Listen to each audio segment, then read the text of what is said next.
In 2017, we were graced with Neon Rated, which has become one of the most prolific film studios, especially in the last couple of years. They've been the winner of the Palme d'Or, which is the highest award you can get at the Cannes Film Festival, for the last 5 years, with just recently winning it for the movie Anora, which is set to come out in October. And it's also the first American film to win the award since 2011. They've also put out movies like I, Tonya, starring Margot Robbie and Sebastian Stan, which is a riveting movie, by the way. They also put out Best Picture winner Parasite, which I watched for the first time right after it won the award, and oh my god, that was intense. They also were responsible for another really intense movie, actually the re-release of that very intense movie, the movie Oldboy, which I did not get to see in theaters, but I watched it thanks to my local library having it, and wow, that was a movie, just like how I described Parasite when I watched it, and it got a whopping 6 likes. It was my highest recorded like count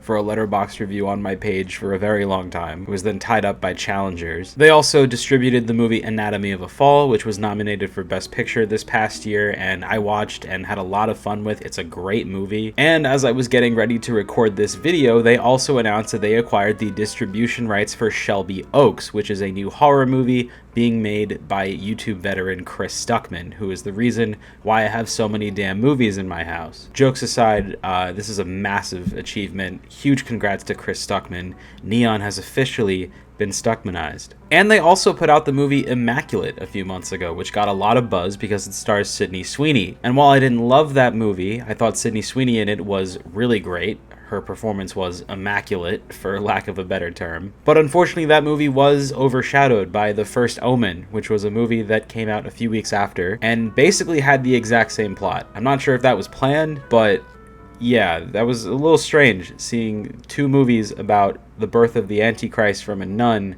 within a couple of weeks of each other. I will say The First Omen is definitely the better film, but I definitely had a lot of fun with Immaculate, despite not loving it. Immaculate was also the first movie from Neon that I saw on the big screen, and because of that, I saw a lot of trailers for upcoming Neon movies, and one of those was for a movie called Longlegs. I tell you that I got extremely lucky with getting a seat to this movie on the first Friday of its release, because my theater was basically packed. There was one little seat in the corner of the theater that somehow wasn't taken, and I snatched that shit up. I was like, I need to see this movie as soon as it comes out. I honestly don't even know how I pulled that off, but I did. All of a sudden, it's like it came out of nowhere. Everyone in the movie space that I follow on social media was talking about this movie. The theater was packed when I went to go see it, which was something I was not expecting, especially for a movie of this size, not being a big blockbuster film. The word must have gotten around about it, and yeah,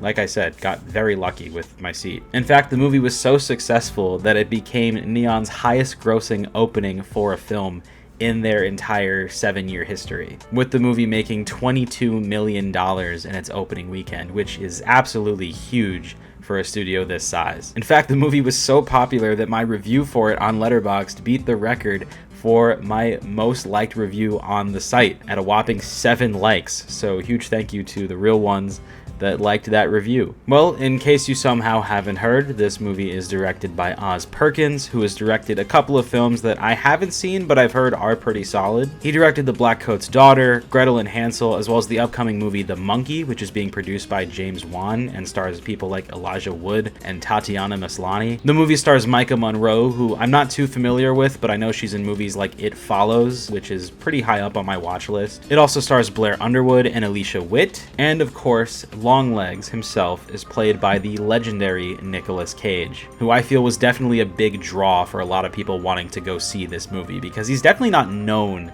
for horror movies. Nicolas Cage, of course, needs no introduction, but I'm just gonna name off a bunch of his movies anyway. You probably know him for movies like Kick-Ass. He played the mole in G-Force. He was in National Treasure 1 and 2, and not in the Disney Plus series that they ended up removing for tax write-offs because nobody watched that shit. He also starred as the Ghost Rider in 2 Ghost Rider movies from Sony Pictures, and because they just gave up after 2 movies, the rights went back to Marvel. I've only seen the first of those movies, and I saw it once, and I don't really remember it too well. I'll have to revisit it at some point, but there is a second one too. Speaking of Marvel things he's done, he played the role of Spider-Man Noir in Spider-Man Into the Spider-Verse, and he's set to play the character in live action in an upcoming series for Amazon Prime Video. He's also just been killing it recently in Hollywood with, like I said, he did Spider-Man Noir, but he's also been in a couple movies like a movie called Pig, which Neon also put out a few years ago. He also recently played the role of Count Dracula in the movie Renfield with Nicolas Hoult. He played an exaggerated version of himself in the movie Unbearable Weight of Massive Talent alongside Pedro Pascal. He starred in Dream Scenario, a movie from A24 that came out this past holiday season, and he almost played the role of Superman once. He was in a movie called Superman Lives that ended up never being made, and he was also totally in the movie called The Flash that came out last year.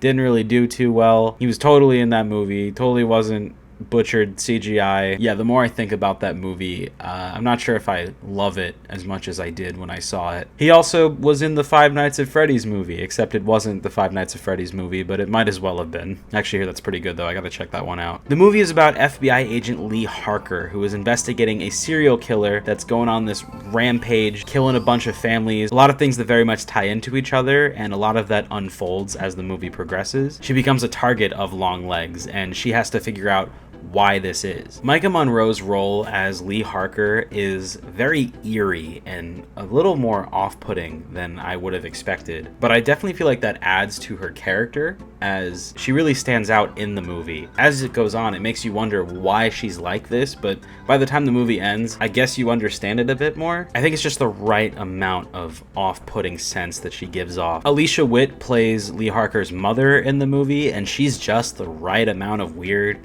where it makes you think, what the hell is going on with this character? You're thinking it's due to some sort of PTSD or mental illness that she's dealing with. Blair Underwood plays a great role of Agent Carter in this movie. He was a welcomed addition. But then there's Nicolas Cage, who was also completely absent from the marketing of this movie, which I think led to the mystery of, yeah, I want to go see this movie because Nicolas Cage is in it, but what does he do? He's not in the movie very much, but I feel he's in the movie for just the right amount of time. He's almost completely unrecognizable. He's the right amount of creepy and off-putting that will keep you on your toes throughout the film, which is so insane to think about. Nicolas Cage doing something like that, and it's amazing. He did a fantastic job. You got your Nicolas Cage-isms in the movie for sure. There are some scenes that might not be as, you know, intentionally funny, but I did get a little bit of a giggle out of them, and you know what, that's totally fine. Something that's also very important to this movie is the sound. All of the sound in this movie is up to an 11. Things like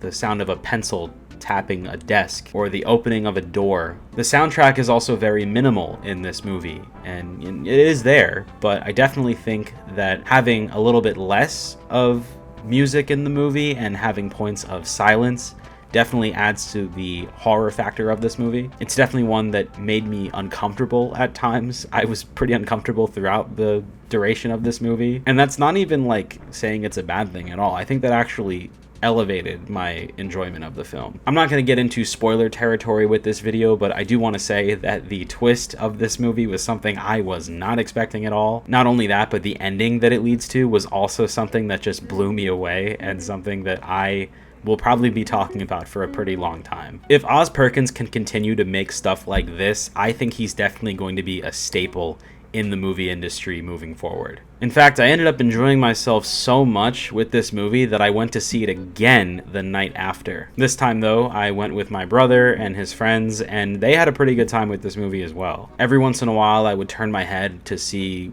what my brother was doing, seeing how he was reacting to what was happening on screen, and I can tell you for sure when the ending, the final scene starts to begin, you can just see that his jaw just drops. We both had a really good time with the movie, and so did his friends, and that's what I was hoping for. I would hope that, you know, I go to the movies with some people, and I hope that they really enjoy themselves with it, and this movie was no different. I gave this movie 4 stars, or an 8 out of 10, and it currently ranks as number 8 on my list for movies of the year. Definitely a really good time on the big screen, and I had such a blast with this movie. If you haven't seen Longlegs, definitely make sure you do so. It's a lot of fun. I had a really good time with it. I already pre-ordered the 4K. It's set to come out in September or something like that. I thankfully didn't even have an issue either with people being loud or obnoxious, because I've been so used to that with going to see horror movies. This was not one of those, and I'm so grateful for that. The movie theater was quiet for both times I went to see it. Let me know in the comments if you guys have watched Longlegs, and if you haven't,